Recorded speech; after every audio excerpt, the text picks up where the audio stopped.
today's topic is all about failure. Failure is just part of, well, a lot of things, that we get involved in our lives, but I feel like especially when it comes to designing and publishing a board game, it just comes with the territory. It is not an easy thing to do, as many of you know. The word failure is very final, isn't it? Failure, that means it's over. You're at the end of the line, right? But the funny thing about failure too is you can change it to where it's just an obstacle. It's not final. It's an obstacle, it's a bump in the road, and you can overcome it and you can turn failure into a positive. So let's talk about some of those situations where I felt like I had failed. I'm going to tell you exactly what happened, and then I'm going to tell you how that failure was overcome and ultimately just became an interesting part of this journey.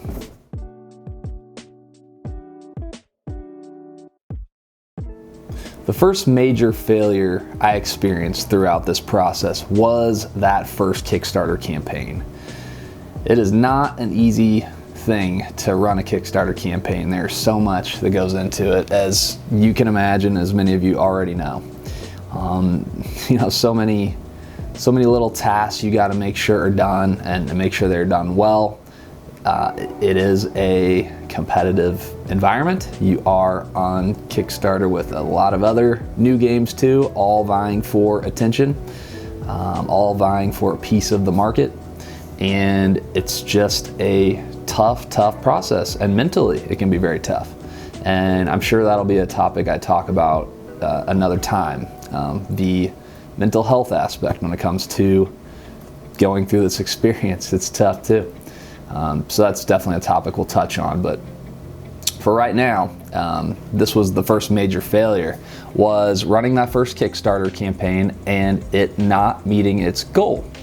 I think we had a goal of $40-something thousand for that first Kickstarter campaign, which at that time wasn't all that outrageous. But ultimately, after the first 24 hours or so, we really did stagnate. And then once you level off, once that campaign stops excelling in backers, it's really tough to reignite it. So once we leveled off and right around the halfway point, it was time to maybe cancel it and think about how we're going to try again. And that's the great thing about crowdfunding, is you can try as many times as you want. So again, here's an example of a failure that wasn't final, just an obstacle that happened. So what we ended up doing is, and I got to give our graphic designer Cole, my friend Cole, a lot of credit. We talked after that first Kickstarter campaign and went back to the drawing board and wondered, how can we relaunch this? How can we reduce that goal? And what we decided was to split this game in half.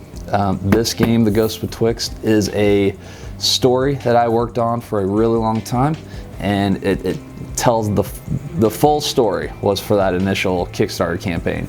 So what we did, we thought, well, what if we split it up into two halves? What if we tell the first half in this, initial Kickstarter, in this initial game, still, very robust and comprehensive experience, but we can save some of the components for later, for another game in the future. So we can reduce the art, we can reduce the printing costs, we can reduce the size of the box. All these things contributed to us being able to reduce our funding goal. And then ultimately we did relaunch that second Kickstarter attempt, and that one did succeed. So, and then ultimately, I'm so glad that is what happened. I'm so glad that first Kickstarter campaign did ultimately fail, because this game is better for it. If it would have been the whole story, all the ideas we have all packed into this one game, it would have taken me forever to finalize that game.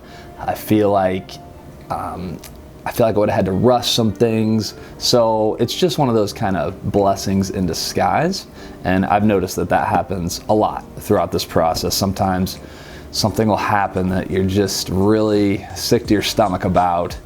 And at times it might feel like the end of the road. But, you know, if you really take a step back, try to detach your emotions from you know, the goal, from the, well, maybe not the goal, but from the obstacle that happened. Maybe it was not, maybe it surprised you or whatever. But if you can just kind of detach emotionally, look at it pragmatically, look at it as a task you just have to figure out. And that's exactly what we did, and we made the most of it. And again, I think this game is better for it. So if you do launch a Kickstarter campaign and it fails, it stagnates, whatever, just remember it's not the end.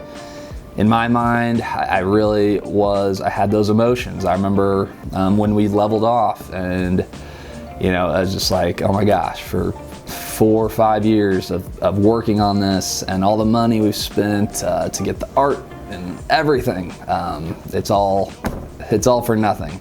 That's what I was feeling inside. But again, had that great chat with Cole, took a step back, tried to breathe a little bit, and realized we can try again.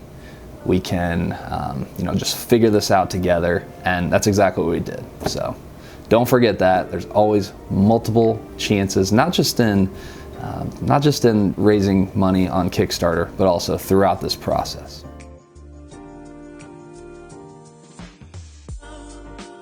I mentioned in this video series, I'm gonna be completely open and honest and talk about some topics that might be a little sensitive, might be a little embarrassing for me, and it's all good. Otherwise, there's no reason to film this video series. You know, I hope some of this stuff is valuable to you, and that's why I'm getting into the weeds on some of this stuff. So this is one of those situations that was a little bit, call it embarrassing or sensitive at the time. So when the game was printed and started shipping all around the world, our shipping was segmented out. It happened in a couple different ways because of what was going on with international shipping. So there's a little bit of some miscommunication, and only part of the games that were supposed to go to Europe ended up there. So we had a segment of European backers who got their games first. So I was really, really excited to start to see their reviews and hear their thoughts about the game. And particularly in Germany. Germany, we had a lot of backers, so a lot of German folk got their games, and I was really, really excited to, you know, start hearing their thoughts. There is a YouTuber, influencer who I'm not going to name his name, but he runs a channel all about dungeon crawlers, all about adventure games, and he has a very large voice in that community. A lot of German folks in the board game hobby really do listen to what he says. So he was one who received a copy of the game, and he's been a huge supporter of this game for years. And honestly, without him, I'm not sure that we would have funded. He, I think, helped really generate a lot of interest in Germany, and by far Germany was our second largest country that supported this game.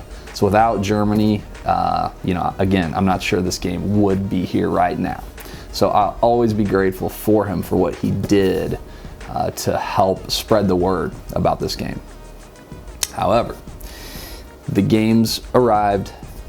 He started playing it. A couple of his buddies in that network played it, and I'll never forget one day, again, I'm waiting on like initial reviews, and one morning I look on Board Game Geek, and there's a review on there, and you can look it up if you want. It just says like, I'm sorry, this game is, not for me. Here's why it's no good. So this is one of the first reviews I've seen for this game, for the final copy. And again, this is somebody I really hope would enjoy it. Gave it I think a 2 out of 10, which, I think is absurd personally. I think most people that have played this game know that this game is not a 2 out of 10. Say what you want, but objectively it's not a 2 out of 10. Anyways, so I was pretty crushed, when I read that. I was really excited to start seeing some reviews, and I just couldn't wait. It's been 5 years of just so much energy, so much investment, and that first major review was a real kick to the gut, we'll say. And I'm very emotionally attached to this game. So it was a tough kind of day, and I start, of course, second guessing myself. Oh no, I make a crappy game. Oh great, what are the next reviews gonna look like? And is it just gonna snowball and be a failure ultimately? Well, luckily I was able to, as a recurring theme, take a step back, remember, okay, there have been a lot of people who have played this game, at least prototypes. Not everybody, but a lot of people have a lot of good things to say about this game. Don't worry about one review, even though it is a major reviewer. That's just going to be part of the deal. When you put yourself out there through a game, you don't have any control once it leaves your hands. You don't have any control of what somebody thinks of it. You don't have any control of whether they, just say for example, fully understand the rules or played it far enough to really see the game shine. Whatever it might be, you can't control everything. So, so what's the lesson here? You really do have to be, tough, I guess. Once you commit, once you put yourself out there, you have to realize not everybody is gonna like your art, we'll call it. And that's just part of it. So, I think it's going to be impossible to detach emotions from this process, but, and when you get an initial hit of maybe bad news, it's okay to feel a certain way, but don't dwell on it. Don't do what I do a lot of times, catastrophize, I think is the right word, where it's, you just go, oh man, this thing is a lemon. It is gonna go down in flames, and oh my gosh, what did I just do? Spend all this time, spend all this money. What a waste. No, don't do that. Just take it with a grain of salt, and then just wait in this situation. Just had to wait for more reviews to come in, and then those positive reviews have absolutely, I don't want to say buried this one, and it hadn't been the only one. There's certainly been some not great reviews. So again, take those reviews with a grain of salt, like think about it critically, and shape it to where, it's not great news. You never want to see somebody, dogging on your game, but remember, it's part of the territory. And there might be some reasons that it doesn't connect with certain groups, and that's totally fine. So again, feel like I've meandered around on this point. You can tell it was not a fun experience, but it was just a reminder. This is just part of the deal, and you just got to take the good with the bad.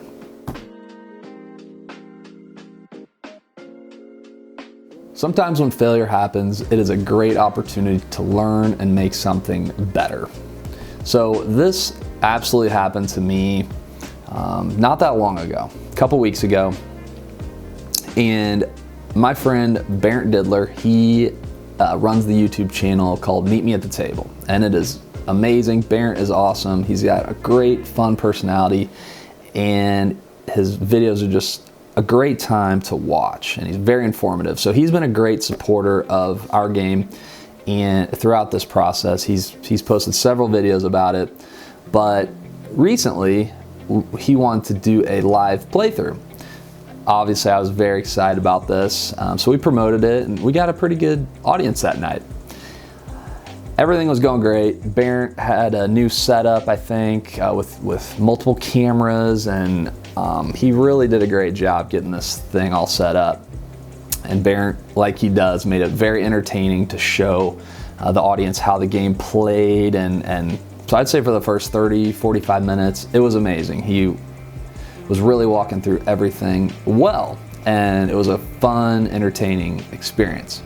Well then, and this is no fault at all of Barrett's, this is a dice rolling game, right? So there is some luck involved. Now there is some dice mitigation to where you can tilt the odds in your favor with some certain decision making and all that. That's besides the point. On this particular night, I've played this game thousands of times. I've watched hundreds of videos, whatever. Barrett had the worst luck possible. Every dice roll was bad. For the good guys, every dice roll for the bad guys was good for the bad guys. So it was a bloodbath out there, and the whole experience just really came to a grinding halt. It did not represent the game how I or Barrett had wanted it to. So it just became a slog. It became unfun to watch, and then some of the audience were starting to question. They wanted to see this game in action and question whether this game is a good game. In the comment section. So it was tough. It was difficult. I had to get out after an hour and a half of watching it or whatever, just because it was really it just wasn't going well. It wasn't how we wanted the game to be represented. Again, not Barrett's fault at all. It's just a little bit of we'll call it a little design flaw, or just something that can occur in games like this. So, so it was fine. Not a big deal. Came and went. It felt like a big deal that night. I talked to Barrett the next day. Both of us late, the night before, were thinking about the the game session I just watched and he just played, and it just, again, it was a little unsettling. So we both weren't happy about it. I was a little emotional about it, but it's over. It's fine. Not a big deal, right? It felt like a big deal at the time. It's not a big deal now. So back to what I talked about, learning from it, right? So what I took from that night is, in the future, when I demo this game, we'll be at Geekway to the West in May, and then I'm gonna hit a bunch of other conventions. I plan to start filming more videos, about the game. And of course, I'm working on Chapter 2. So watching the game in action, in that perspective, and just seeing, the 1% chance where it can kind of just really not be fun, just based on luck. How can I affect that? How can I make sure that doesn't happen again? So when I demo this game in the future, I am going to, set the game up in a way that showcases how the game usually is, if that makes sense. How the mechanics usually play out. Yes, if you play this game, you could have a session where things just go badly and you got to reset it up, and that's fine. That happens with a lot of different games. But when you are showcasing your game, you're trying to present it in a positive light. It's not being tricky, it's not being disingenuous or anything like that, but set it up in a way that this is how it's usually going to be experienced by the players, right? So that's what I'm gonna do in the future. I'm gonna set up a mission, set up a battle, not get it too crazy, kind of tweak it in a way that the players are gonna have a good time, they are going to be successful, they're gonna see the mechanics in action, because that's how it usually works. There's nothing disingenuous about showing and demoing a game to show how it usually works, So there's that, and then there's just, again, remembering that these things are going to happen. This goes back to what I just talked about. You put something out there in the wild, you've lost control over it, and you have no idea how those dice are going to fall. You have no idea if somebody plays I'm not saying this about Baron at all, but somebody plays a rule wrong. Like, a common thing that I've seen happen is some people will overlook the fact that you can only spawn a certain number of monsters. Some people will spawn way too many, where there is a cap and it's talked about in the rules.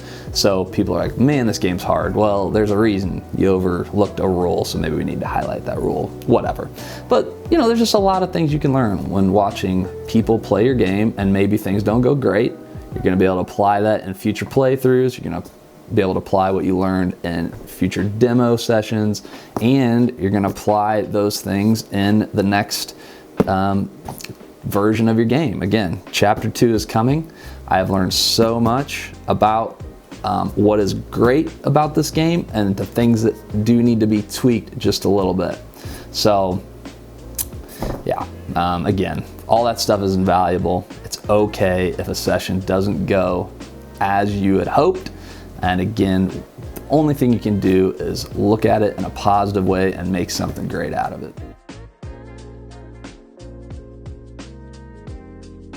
All right, this next failure, we'll call it, or turned out to just be a giant obstacle, is on the logistics side, on the shipping side. I mentioned this a little bit ago, but this game shipped, of course, during an international shipping crisis, we'll call it, and the shipping occurred in different phases around the world. The last shipment ended up going from North America back to Europe, when it was supposed to be in Europe originally, and it went into the port in France. This game got stuck in French customs.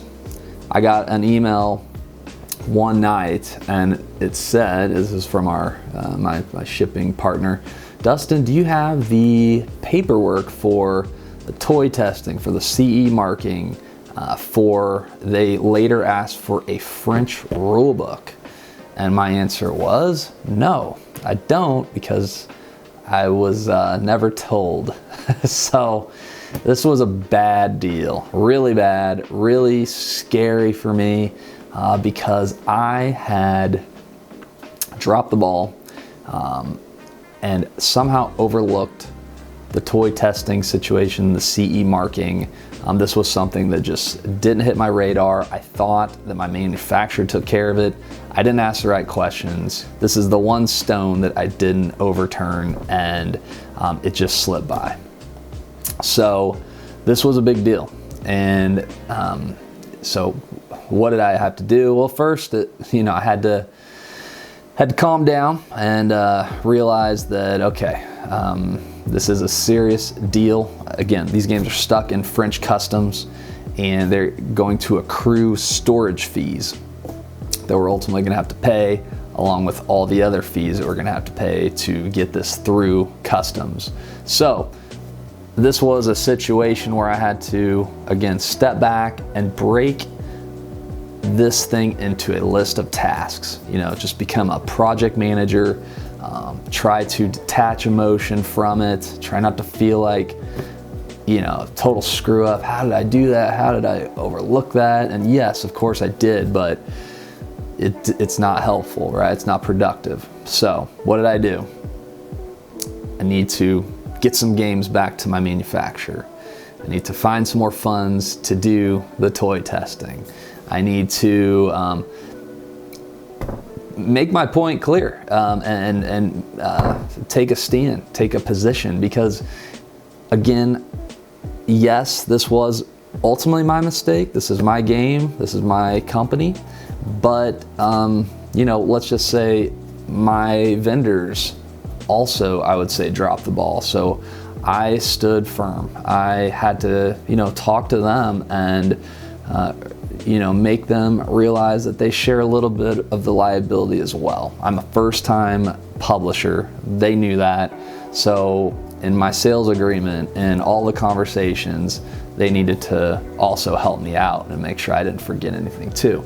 So break this thing down into tasks. So whatever situation you might encounter, who knows what might happen. They're very unexpected when these things happen.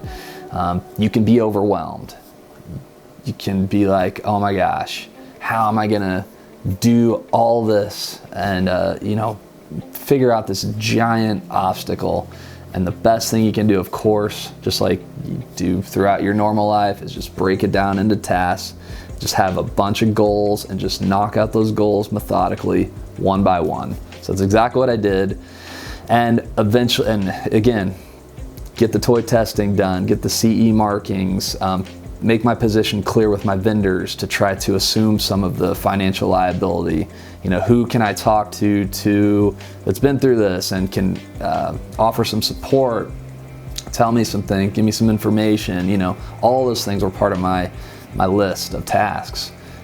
So that was kind of part one of this story. So the games did get through French customs, and that was a huge relief. And I should also add, and just make sure you're very clear with your backers. The people, these were the Wave 3 backers, a bunch of people in Europe already. All the backers in North America already had their games, and then there's this final segment of our backers who are waiting. And I'll never, can't ever thank them enough for their patience, because they didn't get their games for another 2-3 months, whatever it was.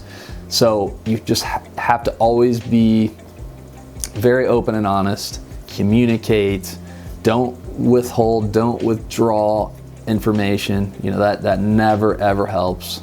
I really think most of the time backers are understanding of what, especially if there's a crisis going on that everybody knows about when it comes to shipping. So just be open and honest. I think your backers really appreciate you for that. So yeah, really, that was it. So that was, again, a huge issue, one of the most serious issues that we encountered. That was really could have hurt this entire project, the whole optics of it, the finances of it. But the best thing you can do, again, keep saying this, take a step back, take a deep breath, let the emotions wash away a little bit, and just look at it like a project manager of, okay, what exactly do I need to do to overcome this hurdle? And then if you can do that and just take your time, use all your resources, use everything you've learned, and perhaps most of all, you have to watch out for yourself. I am a very non-confrontational person. I do not like arguments. I do not like conflict. I do not like negotiating and all that stuff. You have to. In this process, you're working with your vendors, when you're trying to overcome a serious situation like this, you cannot just, in a lot of situations through my life, I probably would have been like, okay, all right, it's all my fault. It's all my liability. It's all my responsibility to pay for this. I put my foot down. I talked to an attorney in the family about what I should do. We looked at the documentation. We really broke it down into what are our options and stood firm. They're looking out for their own interest, just as you have to do yourself. So really don't get stepped on. Be strong, be firm, and watch out for yourself and your game and your dream, because certain situations like this can really derail them and can ultimately end in failure. So that is the key point. Don't let one of these obstacles become that final failure, if you will. Remember, failure is that word that has a very timely connotation to it, and it doesn't have to be. It's up to you to turn that failure into just a hurdle throughout your process of designing and publishing your game. So that's about it. Let me know if you guys have, if you're in the middle of creating a game, if you've created a game, if you've published a game. I'd love to hear some of the obstacles you've encountered, and how did you turn what could have been a failure into just a bump in the road. So let me know. in the comments, and I really do appreciate you guys watching. If you have any other requests for topics you'd like me to touch on, again, I hope at this point you realize, again, I'm a total open book. I'd love to talk about this stuff, and I hope some of these stories can help you throughout your process. So thanks again for watching, and we'll talk to you next time.